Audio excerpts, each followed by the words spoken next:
do pre-washes work? And yes, they absolutely do. Are they the end-all be-all most fantastic thing in the world? No, they are not. Products like Kokemi Active Foam or Super Foam, Built Amber Auto Foam, and Touchless, Geon Foam, all these types of products are known as pre-washes or snow foam, pre-washes, whatever else. But basically what that means is they are higher alkaline on the pH scale and are able to do a more effective job at cleaning without contact.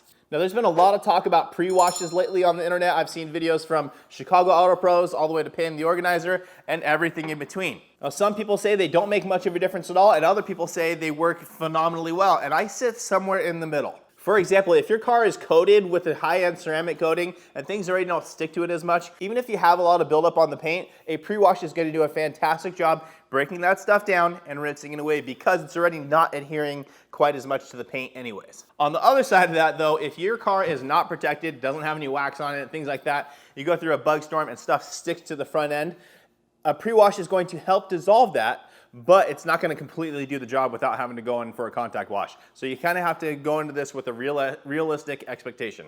So let's go ahead and jump into exactly what is a pre-wash soap. Well, the exterior of your car is exposed to a bunch of different environmental elements such as dirt, tree sap, bugs, road tar, bird droppings, and all sorts of other contaminants. Now, a lot of those things are actually really hard to get off the paintwork, so sometimes you do have to kind of agitate quite aggressively in your contact wash to get those to actually remove from the paint. And that is where these pre-wash products come in. Pre-wash soaps are designed to break down all that contamination, like all that dirt, road tar, all that kind of stuff, and get it to break down and soften as you're using that pre-wash product on the paintwork. Like I said, these soaps are typically higher on the pH scale and typically alkaline. Some of them will be like a two-part or acidic and then a secondary step of alkaline to balance it back out. But in most cases, they're just higher on the pH scale, which is more alkaline.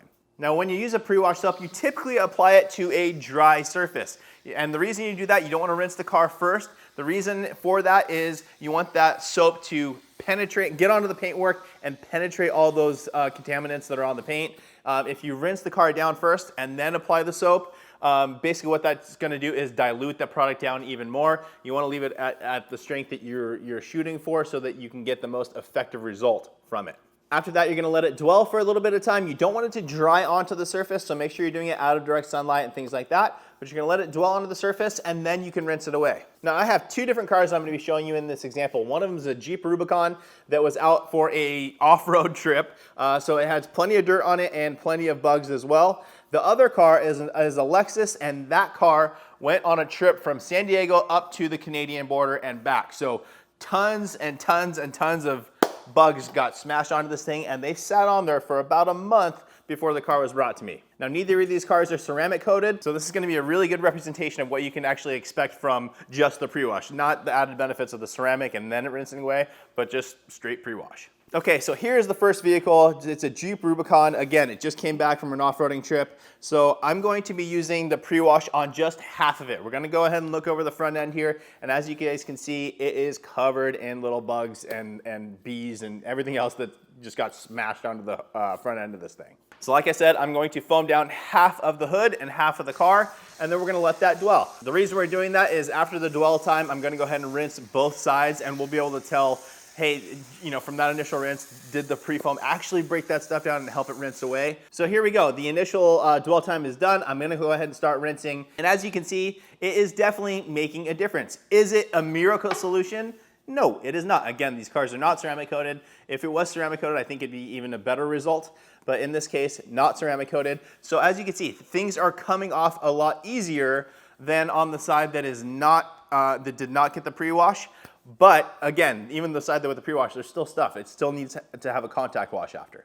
But overall, the amount of contamination that is left onto the side that didn't get a pre-wash versus the side that did, the pre-wash side did a fantastic job. The stuff that is left over also, even though it does need a contact, it still has been broken down by the surfactants and things like that in the pre-wash soap, that when you go in for a contact wash, they're gonna be softer, essentially. I like to think of it as a softer piece of contamination now that will be able to wipe away versus something that's still rock hard and you have to agitate more to get it to be removed.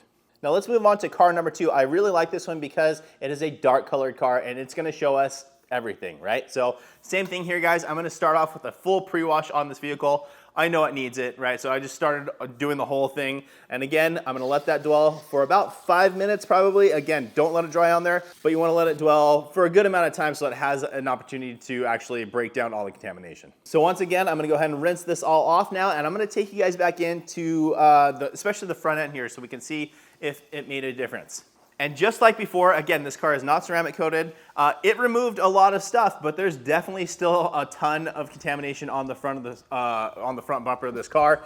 As you can see, there's actually some spots that are like the smear of guts that's just kind of spread out. It's not so much you know, you don't see any little wings or anything like that anymore, but there's guts that are spread across there, and we want to get that off. So as you can see, the pre-wash did not take care of that. It did do its job of getting a lot of it off so that when I go in for my contact wash, I'm not having to scrub. All the other stuff should come off much, much easier compared to if we didn't do a pre-wash.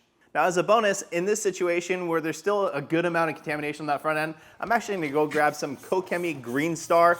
This is just a great all-purpose cleaner type of product that you can spray on the front. Again, let that kind of soak in as well, dissolve a little bit, and then I'll rinse that away. Again, that's just gonna add a little bit more penetration to the contamination and really get it to soften up before I go in for my contact wash. Now, I'm not gonna show you the whole process of the contact wash. Obviously, guys, you know how to do a contact wash, but I will show you the final result. And as you can see here, we pan across the front end of this car again, the mirrors and everything else, and there's still little bits of, it's not bugs, it's not contamination anymore, it's just little damage, like little rock chips and things like that that happen, right? It's a dark colored front end, it gets hit and kind of peppered as you're driving. It just is what it is. But all the contamination and all of that stuff is gone and good to go. I did not have to scrub excessively hard. I didn't have to clay this or anything like that. I just used the pre-wash, rinsed that away, added a little Green Star, rinsed that away, did my basic contact wash with a nice pH neutral soap.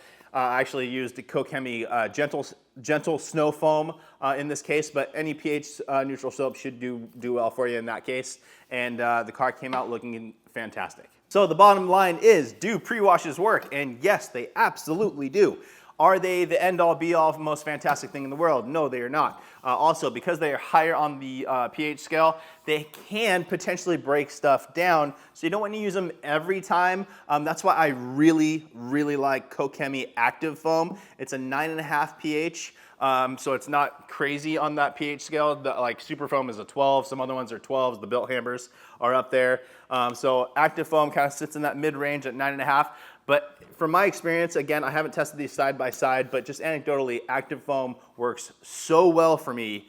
I don't even see the need to go to a 12 in a lot of cases. The 9.5 is perfect, and that stuff smells fantastic as well. So benefit on both sides there. But again, Geon Foam, fantastic product as well. I love that stuff. Works very, very well. The Built Hammer products are good. The Kokemi products are good. Can't go wrong with it. If you're in a situation where you have a dirtier car and you don't want to have to agitate as much, spray it down with the pre-foam first, spray it onto the dry car, let it dwell, rinse it off, and then go in for your normal wash process. You know, foam it up again with a normal pH neutral soap, contact wash, rinse it away, you'll be good to go. So that's it for today's video, guys. I hope that helps. I just wanted to clarify, give my opinion on this stuff. Again, as far as like basic road grime and salt and all that kind of stuff, I don't have a lot of that here in San Diego, so I can't really speak on that, but these are the situations where I use a pre-wash. So I hope that helps. Please make sure to like the video, make sure you're subscribed, turn on that notification bell, and we will see you on the next one.